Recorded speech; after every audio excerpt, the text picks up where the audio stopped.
سر عام طور پر یو عام سړي کاسته د دې کوم پرستی کومه فائدہ پولیس افیسر چې کوم دا پښتون سر خو همیشه دا تاثر وی عام طور پر چې ان پی سی دا هغه ریجنل پالیټکس دی هغه د کوم پرستی په بیس کوي اب ته په سوق باندې چې کوم دی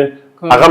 اکول شي سر خبره دا ده چې کله د ګردو نېشنلیست پارټانو کاز یو دی دغه یو کاز دی چې پښتون لپاره خدمت کول نو دا هو خبره دا ده چې موږ ته په دې باندې لګون نظر ثانی چې کوم دی هغه په کول پکاري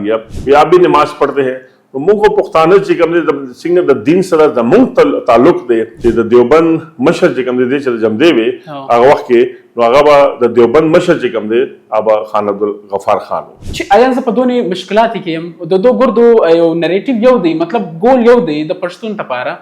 لیکن هغه په دا سخت مشکلات کې هم پر یو پیج نه دی محمود خان چې کوم دی هغه د وخت تاسو پته چې هغه د پی ټی آی چې کوم دی هغه چیرمن هم دی